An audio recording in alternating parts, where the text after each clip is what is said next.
In the winter of 1933, Harlem learned how to listen to silence. It was not the soft kind that follows snowfall or the sacred hush inside a church before prayer. It was the kind that settles when something terrible has happened and the world refuses. To name it, the street lamps on 135th flickered against brick walls stained with time, and men who usually laughed loud enough to shake windows now spoke in careful murmurs. Jazz still drifted from basement clubs, but even the trumpets sounded cautious, as if they feared drawing the wrong kind of attention. Ellsworth Bumpy Johnson stood at the edge of that silence, hands folded behind his back, hat brim low, eyes steady as a judge's gavel. They had called him many things in newspapers that sold fear for profit. They had reduced him to caricature, to rumor, to shadow. But in Harlem, he was something far more difficult to define. He was a man who read Shakespeare in prison. A man who quoted poetry in back rooms thick with cigar smoke. A man whose authority did not need volume. He did not chase respect. He expected it, and in that expectation, he usually received it. That week, however, respect had been tested. His nephew Isaiah had been found hanging from a sycamore tree near the riverbank, beyond the polite boundary lines where Manhattan preferred not to look. The police called it an ongoing inquiry. The newspapers buried it beneath stories about Wall Street and prize fights. But Harlem knew what it was. A message written in cruelty. A reminder that white sheets and old hatred had not disappeared. They had simply traveled north and learned to wear city coats. 7 days earlier, Bumpy had stood at Isaiah's funeral without tears. Not because he felt nothing, but because he understood something dangerous about grief. If you let it choose your next move, it can choose wrong. The church had been full. Mothers pressed handkerchiefs to their lips.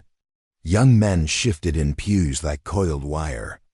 Everyone waited for Bumpy to speak. They expected thunder. They expected promise of retaliation.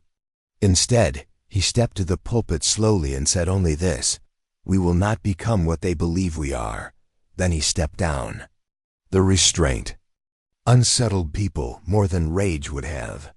Now, a week later, whispers spread that certain men had come into Harlem wearing confidence like armor. They drank openly in bars near Lenox Avenue. They made jokes too loud. They smiled at the wrong times. They wanted a reaction. They wanted Harlem to burn so they could call it proof of savagery. Bumpy understood traps. He had grown up in South Carolina, watching how systems provoked violence only to punish it. He had learned early that survival required more than strength, it required timing. That night, he walked alone through streets that knew his footsteps. Shopkeepers nodded with quiet respect. A young boy shined shoes beneath a flickering bulb and looked up as Bumpy passed. "You gonna do something, Mr. Johnson?" The boy asked, voice trembling between hope and fear. Bumpy stopped. He studied the child carefully. "Something is already being done," he said gently. He continued walking. Across town, in a polished office overlooking Midtown lights, Dutch Schultz poured himself a drink he did not taste. The city called him ruthless. Some of it was earned. He had climbed ladders built from ambition and left bruises on the rungs. But Dutch was not foolish. He understood economics, influence, and the delicate ecosystem of power that kept New York from collapsing into open warfare. Harlem burning would be bad for business. More than that, it would be unpredictable. Dutch had heard about the lynching. Everyone had. Certain men with Southern allegiances had grown bold, mistaking silence for weakness. Dutch did not share their ideology. He shared only one belief: instability was expensive. When his aide mentioned that Bumpy had not retaliated, Dutch paused. "He hasn't?" he asked. "No," the aide replied. "That's what's strange." Dutch leaned back slowly. "That," he muttered, "means he's thinking." And when Bumpy Johnson was thinking, wise men paid attention. Back in Harlem, a meeting had been called, but not in a smoky backroom filled with threats. It was held in a church basement beneath stained glass that filtered moonlight into soft blues and reds. Business owners attended, pastors attended, mothers attended. Even young men who usually solved problems with fists attended. They expected instruction. Bumpy arrived last. He removed his gloves carefully and placed them on the table, an unspoken sign that what would be discussed required bare hands and clear minds. No one spoke until he did. "They want spectacle," he began quietly. His voice carried without strain. "They want broken windows. They want headlines that confirm their fears." A young man slammed his fist against the table. "They hung your blood." "Yes," Bumpy replied calmly. "And they are waiting for me to hang theirs." Silence followed. He let it settle. "If we respond with chaos," he continued, "the city will see chaos. If we respond with discipline, the city will see discipline. The question is not what we feel. The question is what we show." A shopkeeper spoke hesitantly. "And what do we show?" Bumpy's eyes moved across the room slowly, meeting each gaze. Absence. Confusion rippled. He explained without haste. For 7 days, every black-owned business would close.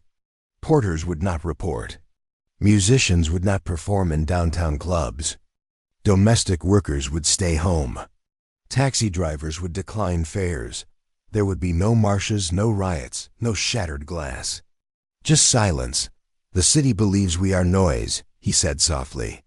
"Let them hear what it sounds like without us." A pastor leaned forward. "And if they ignore it?" "They won't," Bumpy replied. His certainty was not arrogance, it was calculation. The plan moved through Harlem like electricity, quiet but powerful. Some feared retaliation, others feared lost wages. But grief had already cost them something greater than money. On the first morning of the boycott, Manhattan woke to inconvenience. Restaurants waited for cooks who did not arrive. Hotels scrambled without porters. Laundry services stalled. The jazz clubs near Times Square, so proud of their Harlem sound, found stages empty. White businessmen complained about disruption. Politicians demanded explanations. Police presence increased in Harlem, expecting unrest. They found none. Children played hopscotch in the streets. Churches opened doors for prayer. Mothers sat on stoops with steady dignity. There were no fires, no shattered storefronts, no arrests to parade in newspapers, just closed doors and lifted chins. By the third day, pressure began to shift. Editorial columns questioned why a lynching in New York had not produced arrests, why certain suspects known to frequent specific establishments had not even been questioned, why officers had quietly reassigned patrol routes. Behind closed doors, conversations grew tense. Dutch Schultz received visits from men who once laughed at Harlem's complaints. "This can't continue," they insisted. "It's costing too much." Dutch tapped ash from his cigar thoughtfully. "Then perhaps," he suggested coolly, "the problem isn't Harlem." On the 5th day, the mayor's office sent a discreet invitation for Bumpy to attend that discussion. The wording was polite. The urgency was not. When the message was delivered, Bumpy did not smile. He did not gloat. He simply adjusted his cufflinks and prepared. That evening, he walked once more through Harlem's streets. The same young shoe-shine boy looked up again. "You winning?" the boy asked. Bumpy paused. "This isn't about winning," he said gently. "It's about being seen." The 7th day arrived like a held breath reaching its limit. City officials gathered in a public chamber lined with polished wood and nervous energy.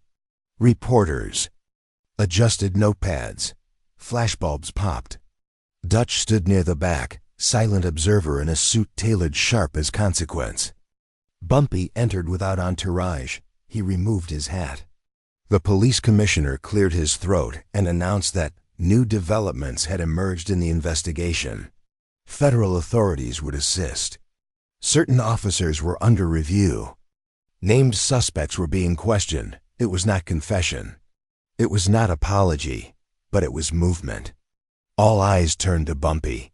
He stepped forward slowly. The room felt smaller. He did not recount Isaiah's final moments. He did not accuse. He did not threaten.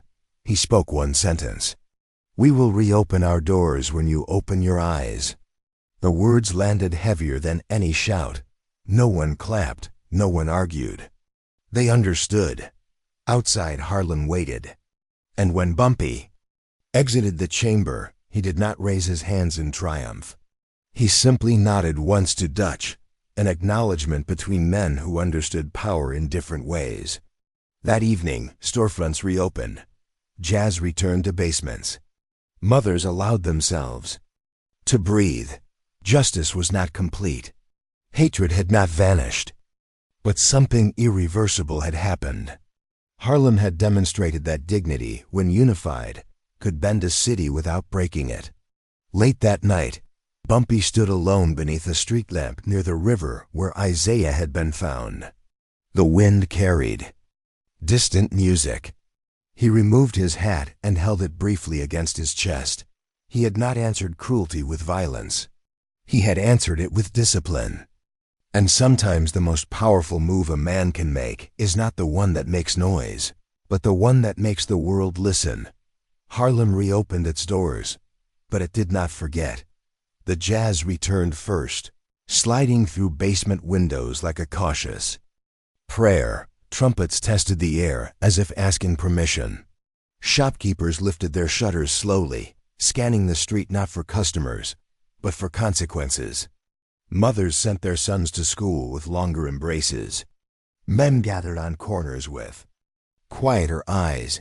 Outwardly, life resumed. Underneath, something was still unsettled. Because the investigation had begun, but no arrests had been announced.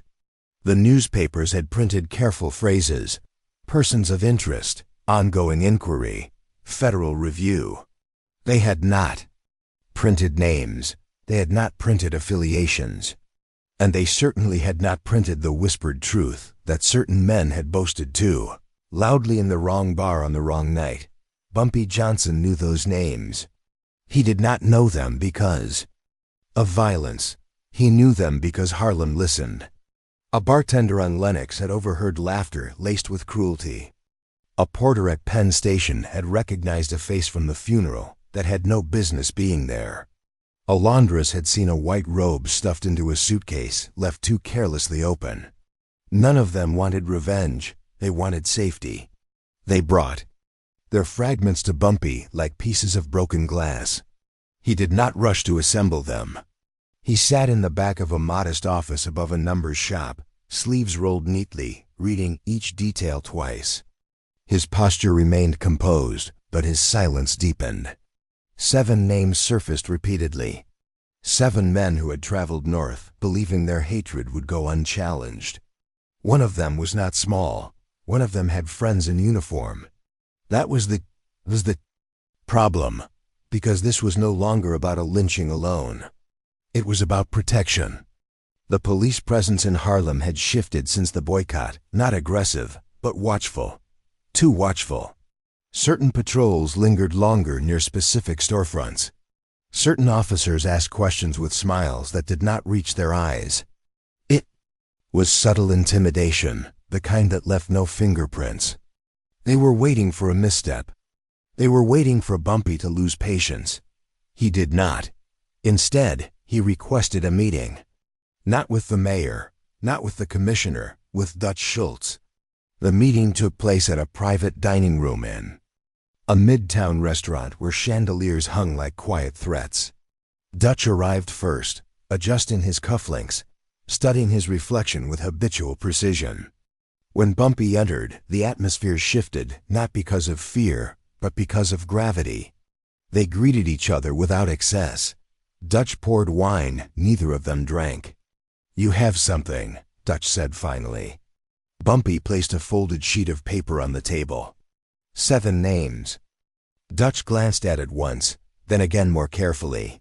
His expression did not change, but the air between them tightened. "You're certain?" he asked. As certain as a mother is about her child, Bumpy replied calmly. Dutch leaned back. Slowly, one of the names was connected to a shipping syndicate with city contracts. Another had relatives in precinct leadership.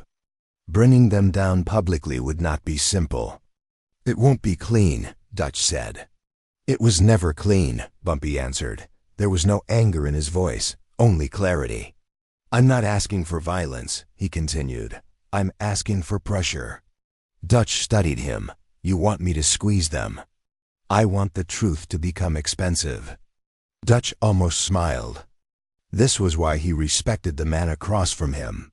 Not because Bumpy was feared, but because he was precise. The plan unfolded quietly over the next 3 days. Business contracts began facing unexpected audits. Shipments were delayed for routine inspection. A bank loan under one suspect's name was suddenly reconsidered. No threats were issued, no guns were drawn. Just the subtle machinery of influence adjusting its grip. The 7 men began to feel something they had not anticipated: vulnerability. By the 4th day, one of them made a mistake. He went drinking. He drank too much. He bragged. A reporter, young, ambitious, underestimated, happened to be listening. The next morning, a headline appeared that did not mention the clan by name but questioned why certain individuals tied to Southern extremist groups had been present in New York on the night of the lynching.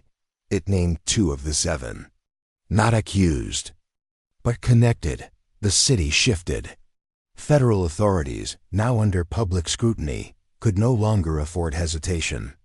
Subpoenas followed. Financial records were examined. Travel logs were reviewed. One suspect attempted to leave the state and was detained for questioning. Still, Harlem remained disciplined. No celebrations, no gloating. Bumpy walked the streets, as he always did, calm, observant, dignified. A young man approached him near a newspaper stand. We could have handled this faster, the man muttered. You know that. Yes, Bumpy said quietly. And we would have lost everything, the young man frowned. Violence gives them permission, Bumpy continued. Discipline gives us leverage. Word spread that at least 2 of the 7 were cooperating with federal investigators. Allegiances fractured. Loyalty dissolved under pressure. The myth of untouchability began to crack. But there was still danger. One evening, a black sedan idled too long outside the Turner grocery on 137th. Inside, Mrs. Turner, no relation to Elijah of another story, just coincidence of name, noticed the car and called her nephew. He called Bumpy. Bumpy arrived without hurry. He did not approach the car aggressively. He simply stood on the sidewalk under the street lamp and looked directly at the windshield. The engine remained running. For a long moment, nothing moved. Then the car drove away. It was not fear that drove them. It was realization. They were no longer hunting shadows. They were being watched. 2 days later, federal agents announced formal charges against 3 of the 7. Conspiracy, interstate coordination, obstruction. The language was sterile, but the implication was explosive. Harlem gathered outside barbershops and stoops. Reading headlines aloud, no cheers erupted. Only deep collective exhale. Justice had not roared. It had advanced. Dutch requested one final meeting. This time it was shorter. You got what you wanted, Dutch said. Bumpy shook his head slightly. I got movement. Dutch studied him. You could have burned half the city down. Yes, Bumpy replied softly. But then they would remember the fire. Not the cause. Dutch nodded slowly, almost to himself. You're a dangerous man, Bumpy. No, Bumpy said. I'm a patient one. That night, Harlem's jazz sounded different. Not louder, stronger, because something had shifted deeper. Then arrests, the narrative had changed. For years, the story told about Harlem was one of volatility, of impulsiveness, of criminality. But now the city had witnessed strategy, unity, moral restraint. And that frightened certain people far more than riots ever could. Near midnight, Bumpy returned to the riverbank. The sycamore tree still stood.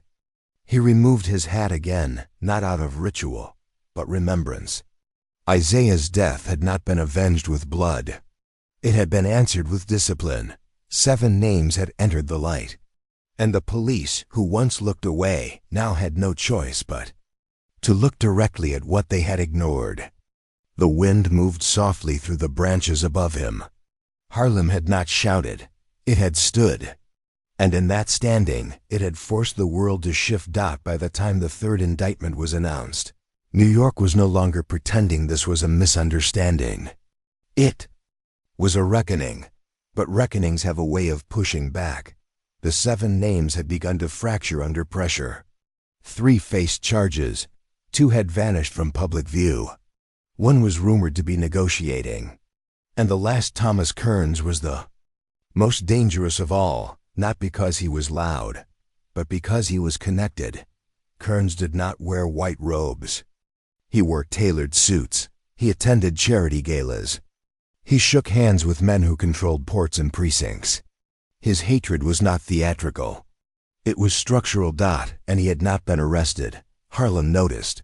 Whispers began again, not angry this time, but cautious. Had the city offered just enough justice to calm them? Was this progress or performance? Bumpy Johnson noticed something else. Surveillance. It started subtly. A familiar face outside the Lenox Lounge. A parked vehicle that appeared too often near 138th. Questions directed at business owners, not accusatory, but probing. The kind of quiet pressure meant to test loyalty.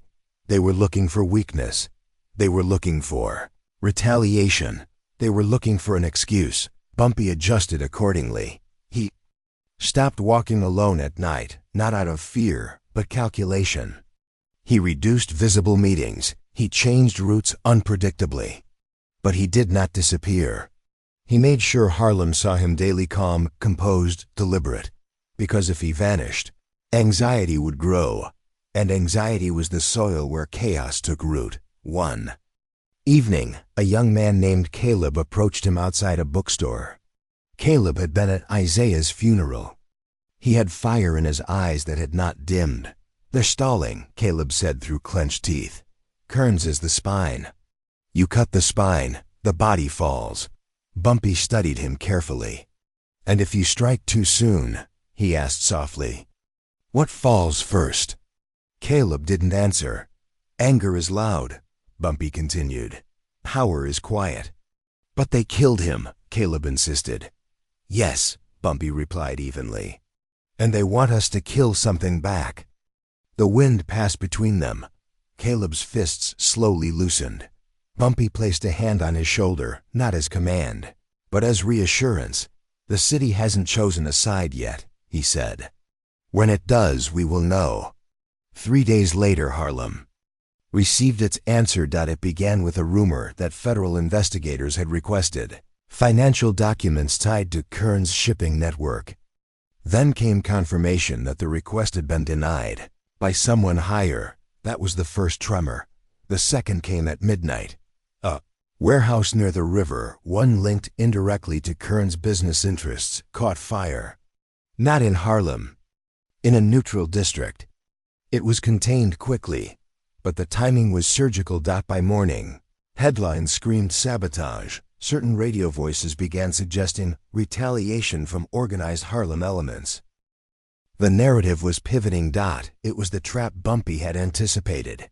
Because if Harlem were blamed for escalating violence, sympathy would evaporate overnight. By noon, police presence in Harlem doubled. Not protective, provocative. Officers stopped young men for minor infractions. Store inspections multiplied. Permits were questioned. The atmosphere thickened. Dutch Schultz called for a meeting. This time, urgency was visible in his posture. "They're building a case," Dutch said bluntly. "Not about the lynching, about you." Bumpy remained seated, unshaken. "On what grounds?" "Public disturbance, economic manipulation, potential conspiracy." Dutch's jaw tightened. They can't attack the boycott anymore, so they'll attack its architect. Silence settled between them. They want you reactive, Dutch continued. They want you loud. And if I am neither? Bumpy asked. Dutch leaned forward. Then they'll make something. For the first time in weeks, the threat felt personal. Not violent. Strategic. Bumpy left the meeting without visible concern, but his mind moved carefully through possibilities. If he were arrested publicly, even on fabricated grounds, the narrative would fracture. Harlem would divide between outrage and caution. The movement would weaken. He could not allow that. So he did something unexpected. He requested a public forum. Not in Harlem. At City Hall. The request alone shocked certain officials. It was bold, but not aggressive. Transparent, but not confrontational. They could not easily deny it without appearing defensive. The forum was scheduled for Thursday evening. By then, tension had reached its peak. Patrol cars lined Harlem streets like silent warnings. Young men were restless. Mothers prayed harder. Caleb approached Bumpy again 2 nights before the forum. If they arrest you there, Caleb whispered, what do we do? Bumpy looked at him steadily. You do nothing. Caleb stared, stunned. You go home, Bumpy clarified. You protect your families. You open your stores the next morning. You remain disciplined. And you? Bumpy's expression did not change. I will handle my part. Thursday arrived heavy. City Hall's chamber filled beyond capacity. Reporters crowded the back walls. Officials sat stiffly. Dutch stood near a pillar, observant, unreadable. When Bumpy entered, there were no cheers. Just attention. He wore a dark suit, perfectly pressed. His posture was upright but relaxed.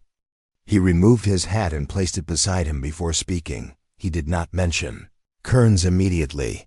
He began with Isaiah. He described him not as a victim, but as a student, as a brother, as a young man who believed New York meant possibility. He spoke without tremor, without dramatics. Then he turned. There has been talk, he said calmly, that Harlem seeks disorder. Murmurs rippled. If Harlem sought disorder, he continued, you would already have it. Silence. He let it stretch.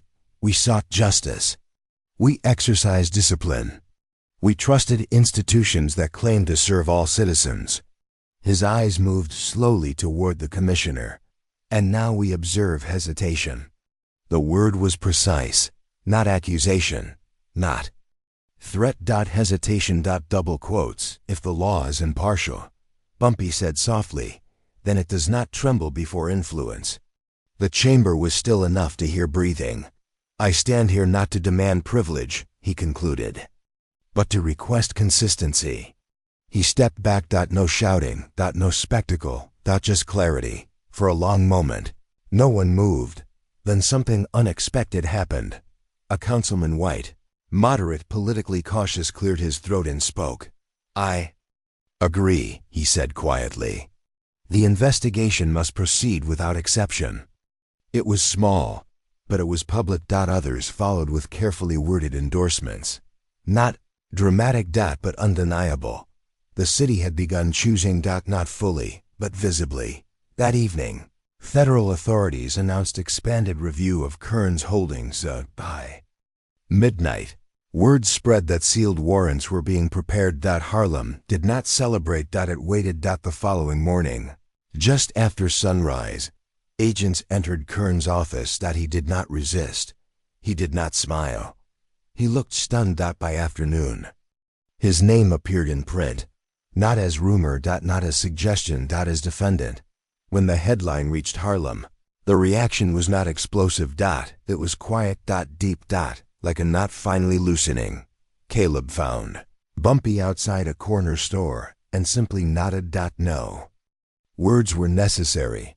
The city had chosen, not because of violence, not because of threats, but because discipline had outlasted denial. That night, Bumpy walked alone again by the river. The sycamore tree stood unchanged. He looked up at its branches, then toward the skyline. Beyond, Justice was still imperfect.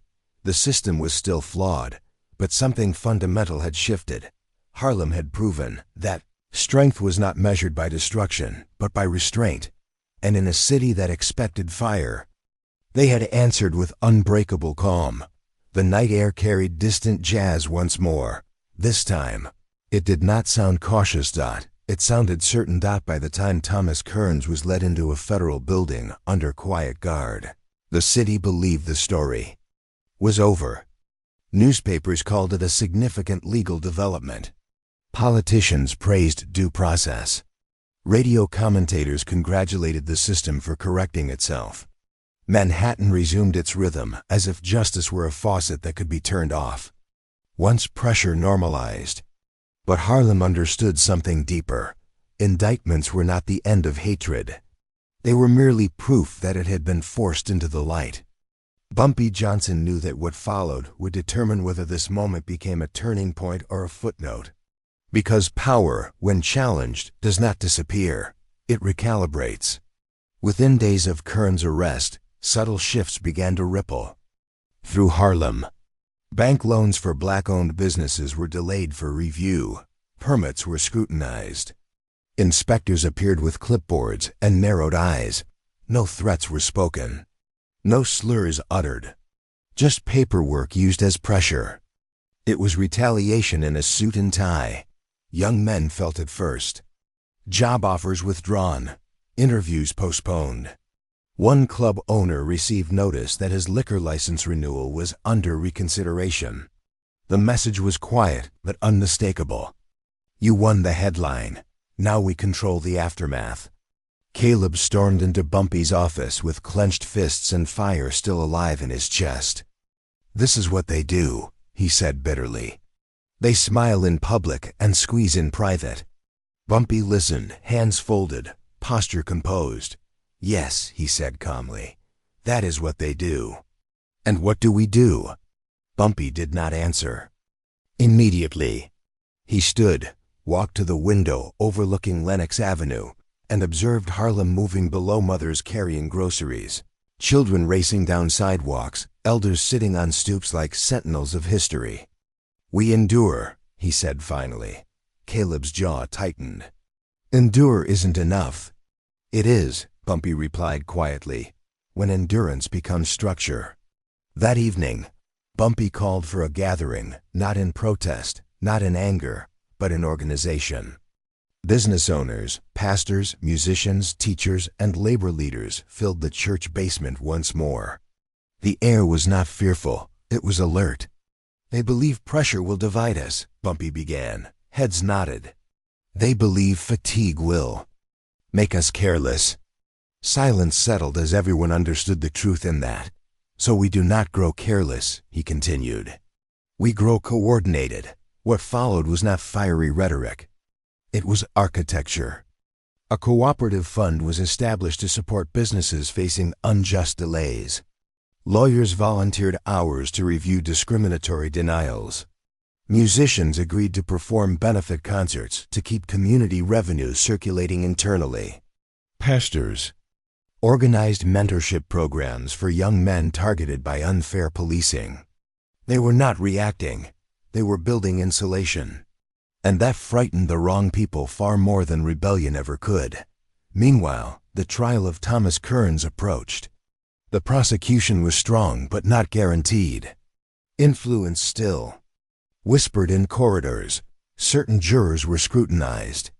Certain testimonies were challenged aggressively. 3 days before the trial began, a sealed envelope arrived at Bumpy's office. No return address. Inside was a single sheet of paper. Withdraw, or the next one won't hang alone. It was unsigned. But the meaning was clear. Bumpy held the note without visible emotion. Caleb, standing across the desk, felt his pulse quicken. We respond, he said immediately. No, Bumpy replied. They're threatening children now. They're threatening fear, Bumpy corrected softly. He folded the note once, twice, and placed it inside a drawer. Do you know why they send paper? He asked. Caleb shook his head. Because they no longer control the narrative, Bumpy said. When men lose control, they attempt intimidation. And if they follow through? Bumpy's eyes met his steadily.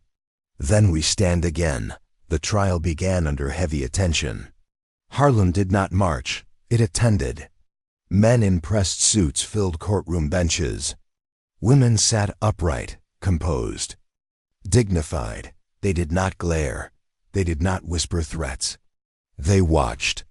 Reporters noted it.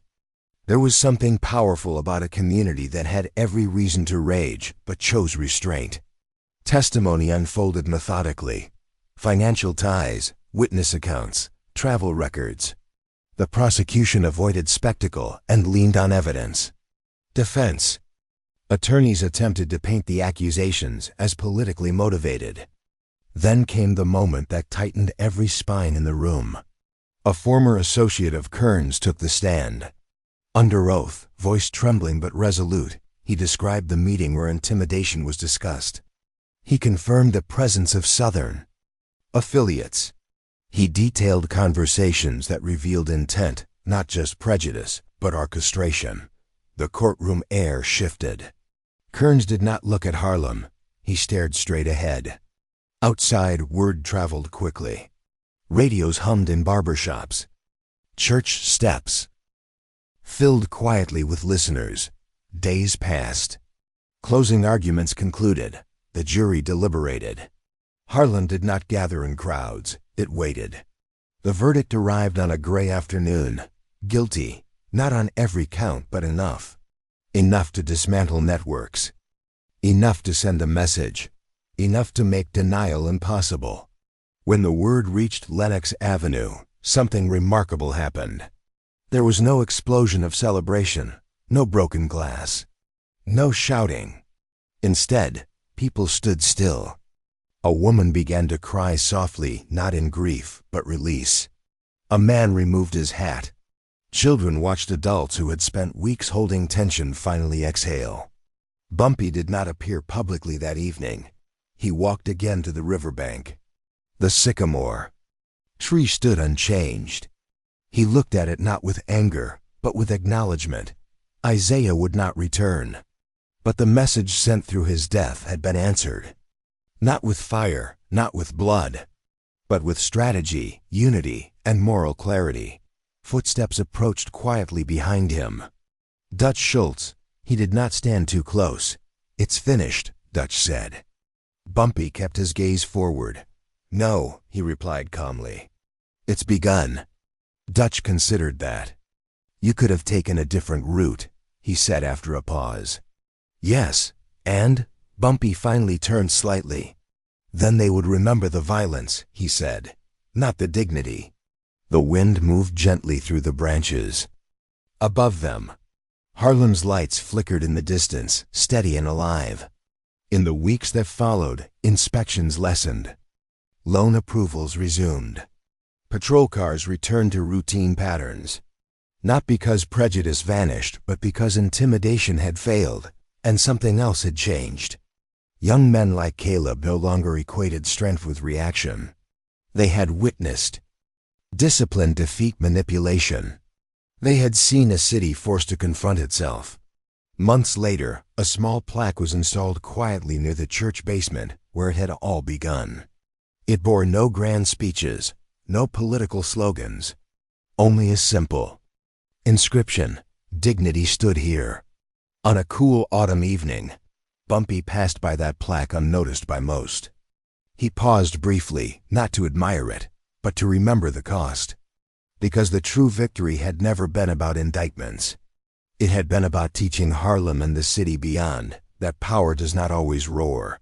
Sometimes it refuses to kneel. And in a world that expected chaos, they answered with composure.